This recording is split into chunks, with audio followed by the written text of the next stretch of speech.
Welcome in the arena. My name's Allyson Klein, and we're coming to you from OCP Summit in San Jose, California, and I'm back with Matty Bakkeren, founder and principal of Momenthesis. Matty, Allyson. it's so fantastic to have you back. I know, right? And it's fun. We got a lot of technology, a lot of people, lots to talk about. So, You know, the one thing I didn't mention in your title is that you're also a voice of innovation on the Tech Arena platform. this is true. This is a title you bestowed upon me, which I'm very grateful for. Yeah, and it's a lot of fun. So tell me about Momenthesis and the progress that you're making with your company. Wow. Okay. So a lot is happening. So for those who don't know, I own and run a consulting company that focuses on disruptive data center technology. And we help companies get and go to market and basically figure out their narrative and story in market. There's a lot happening in the data center space. You might have picked up on a few things here. A lot of transformation happening in the data center.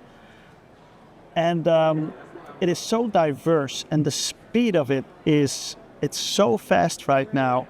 So yeah, a lot of companies are, I'm not going to say struggling, but it's a challenge to figure out how to get your product in the limelight. This is where we can help.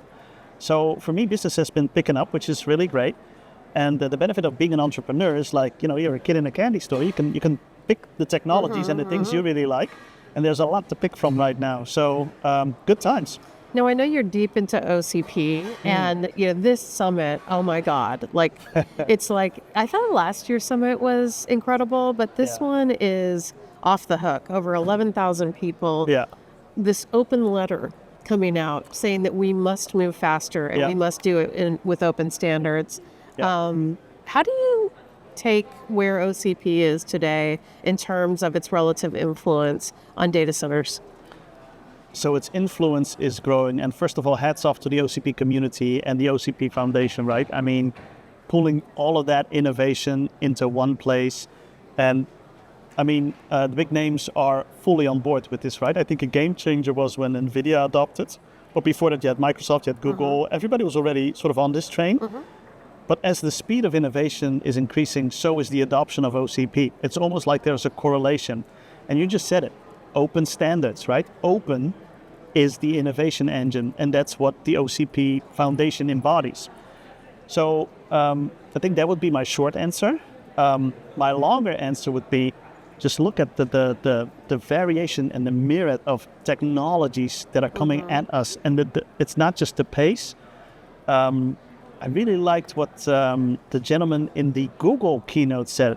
He said, not only is the innovation advancing in terms of speed, but every generation of innovation comes with its own set of diverse challenges.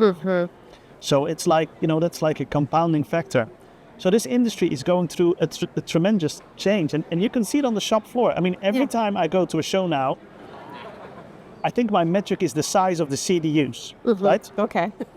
It's like, now it's a megawatt. That's 1.2 megawatts. Now it's 2 megawatts. Yeah. And these things, and you need like a plumbing degree to fix these things now.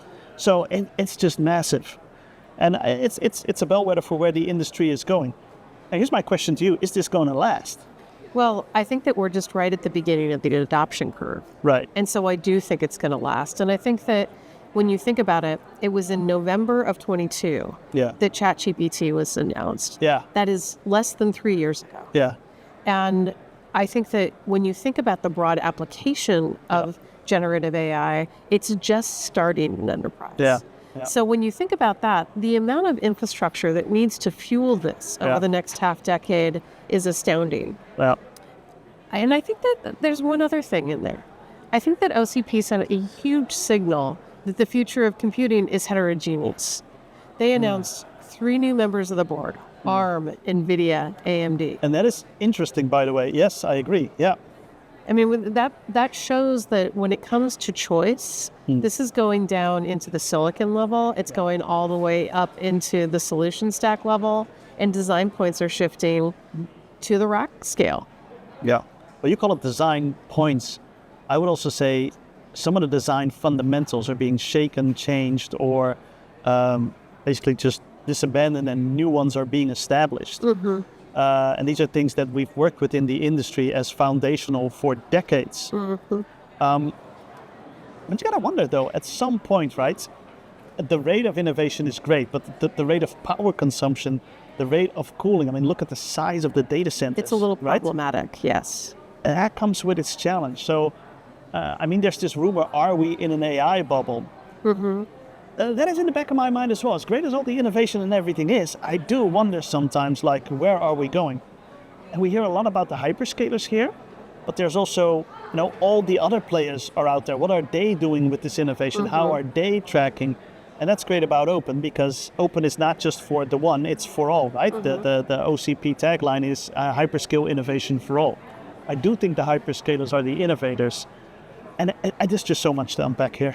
I think that one of the topics that I think we're going to be hearing about, and it's not that we haven't heard about it before, but the need to realize efficiency. I think that there's been some glad hands around it in a lot of circles. I think that when you think about liquid cooling, it offers an opportunity to drive increased efficiency. But more importantly, it's about utilization of the compute to actually solve problems more quickly. And I think that storage, memory, network, feeding data, moving data, prepping data is going to be more and more of a focus as we move forward, because that's how you actually get into elegant deployments in this space. So you just said we're just at the beginning of it, and I think maybe that's part of this as well, right? And at the beginning you can't see where you're going, but when you're like 5 or 6 steps down the road, you can reflect and you sort of can connect the dots. That's a Steve Jobs quote, if I'm not mistaken. But there's so much truth in that. Again, some of these deployments right now, we don't know where we're heading, but this is the great thing about innovation, right? We will out-innovate those solutions. Liquid cooling is a solution for the cooling problem, and it is more sustainable. And I mean, I saw some of the innovations here. Did you see the Zuda Core one, right? Where you just vaporize the liquid on the CPU, that creates the flow. That's a different way of doing the same thing. You don't need pumps. Okay, that's interesting. Microsoft came out with the micro etching on the chip, so you don't cool on the chip. No, you go into the chip. NVIDIA wants to do that as well. So again, we're going through all these steps, and I guess that's exciting because that's the stuff we get to talk about. We get to work with the industry and figure out what sticks, what hunts, what makes sense, and what are the use cases for this.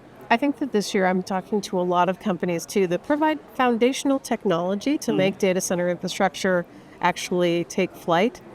And they're realizing, wow, I actually do something foundational and I'm not getting credit for the technology innovation that I'm driving. I think there's going to be a broadening of the tent in terms of the types of technologies that we're going to talk about. And I can't wait to see the next wave of startups that come into this space to fill some of those voids.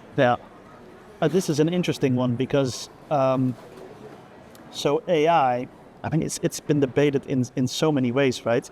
But you have the architecture from an IT perspective, from a cooling perspective, from a power perspective, but that has its ripple effects on the facilities, on the construction, on the layout of the floor. Concrete. And then the utilities, because if you do a large training jobs and these things start to go up and down in power, you actually create a glitch on the grid. So now the utility companies get involved. Like it is so pervasive across everything we do in the data center. And I haven't even touched upon quantum, right? Because that's around the corner, that's coming.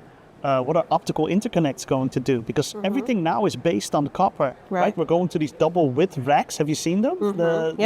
Okay, and it's basically because we're still on copper. Once we have like optical interconnects, we don't need that anymore. So we already know this is a stepping stone too. And again, that's technology for you. And as these roadmaps will evolve and we go through these cycles, I think we'll see, like you say, it's exciting to see what comes next. But that's typical of technologies, right? We always look forward. We never look back. But if we look back, I mean, isn't it crazy? Like we have direct liquid cooling now in servers and it's normal. 5 years ago, people would be saying like, are you crazy? Liquid in my data center, in my server, next to my critical workloads? I don't think so. And yet here we are. And I think that even 3 years ago, when you and I were in Lisbon, people were discussing that. Is that 3 years ago? I think maybe 2. Okay. But people were discussing that of like, it was still a debate. Now it's a fait accompli and in broad rollout. That's how quickly this industry is moving.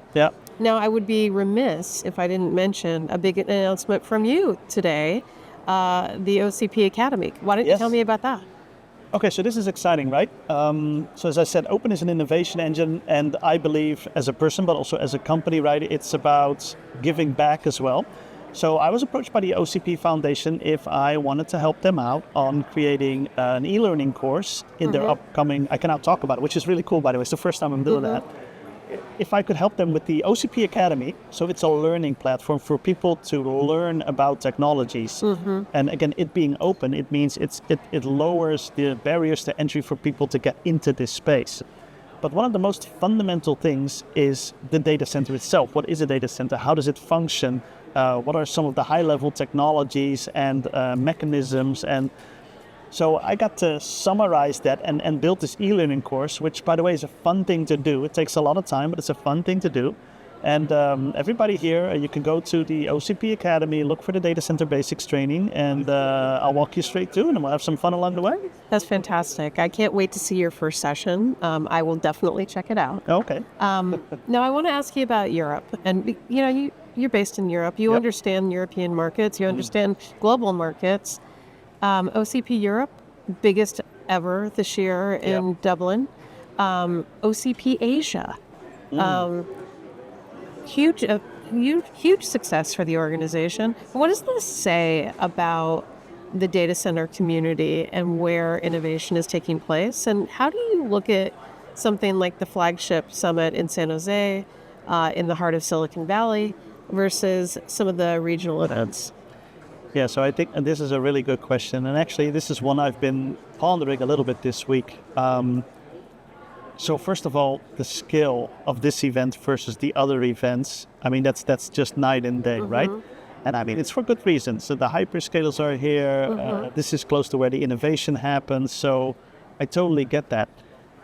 But I also sense a difference in focus. So whereas in Europe particularly, right, there's more emphasis on what are these next wave cloud providers and these enterprises doing with OCP, whereas here, it's like 90% hyperscale, right? Because that's where the market is at.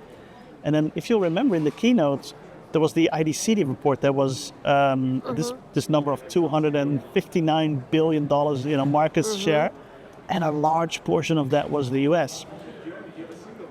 So I think from a European perspective, we have some work to do to figure out, okay, how do we take all that innovation and how do we right-size it for the enterprise? Because hyperscale innovation is not innovation for an enterprise or a CSP. And neoclouds are sort of in the middle, right? But again, it's open. You can sort of take and pick what you need from this and then apply it to your situation. For me personally, I would love to see the OCP community enterprise get a bit of a bigger voice in this, so it's more balanced, because not everybody has a gigawatt data center, right? Right. Not everybody has IA pods. Enterprises will want to do IA on-prem. What does that look like in an OCP setup, right? Not everybody has the massive budgets and the in-house resources to build some of these really cool structures that we talk about. So how can we take those innovation and how do we transport that back to some of the other regions? Now that's Europe. At the same time, I think Europeans are very creative. In Asia, there's a lot of development happening, right? They're pushing the envelope of what you can do with technology. So that's the other flip side of the coin. Mix them all together, and all of a sudden, you've got a very nice balanced palette of innovation going on. Sure. So again, I think that speaks for the OCP organization. And it's just fun to teabag into these events and, sample that. That's awesome. Okay. Going to put you on the spot. You've been here for a day, walking through the showcase, attending sessions. I know that you were up yesterday going to the keynotes this morning. What is the one thing that you've heard that you're like, that is the topic that we'll be talking about in 2026? That is a question where you're putting me on the spot. That's a really good question. I haven't figured that out yet. Like typically I will come to a conclusion when I'm on the plane ride back, but if you were to ask it to me now, for me, I go back to the basics. It's the standardization, it's the the openness, all the innovation, it needs to be rooted in a way where all these different parties come together. And the more I hear of all these different innovations, the more I also hear a cry for, but we need to come together and do this together. And actually, you mentioned this, the letter, I haven't read it yet, but it sounds to me like the tone is, there's so much going on in the AI industry, we need to come together, we need to build open standards and do this, in lockstep. I think that's the right now, if you ask me, I think that's the thing I would say, like, we need to figure out a way where all of these innovations are more in sync and we really take from each other and we keep open. It's a weird way of saying that, but the beauty of open is you can take from it and you can apply it and then, you do your own little thing. Like we've seen with the OCP NIC cards, right? Every vendor has one, but they do it like in their own little way, but it's based on the same innovation. I think what's now happening is we can't do that anymore because things are moving so rapidly. We need to be compatible. Think of the DCMHS, right? It is a standard, it is open, but I can't mix two vendors yet. Right. That needs to be open, that needs to be one standard. And I think that interoperability, that standardization, that is becoming a very critical thing. I think that is a lovely place to wrap up our conversation. That was fantastic. Amazing. I'm going to talk to you next week and see if you still agree with that topic. I think that is the one thing that we're going to be talking about as well, too. So that was my answer as well. Okay. Amazing. Matty, one more question for you. Where can folks engage with you, learn more about Momenthesis and what you're doing, and follow along with your publications and your prognostications? Right. Okay. So there's a bit of a list. First of all, my company website is www.momenthesis.com. It's momentum and synthesis. So momenthesis.com. It has a LinkedIn page where I share some stuff. If you're really geeky and you want to geek out with me, join me on my personal LinkedIn page. Matty Bakkeren, you guys put something in the video. And then follow me on Tech Arena. We geek out a little bit every now and then we write an article. We just did one on N-level power, which is like the Internet of Power. If you don't know what that means, look it up. I've already figured out my next article, by the way, so I can give the sneak peek if you want. Okay, that's great. Why not? I want to talk about nickel zinc UPSs because I think that's a very cool innovation. So that's going to be the next one somewhere later this year. Awesome. Well, thank you so much, and we'll wrap another episode of Tech Arena.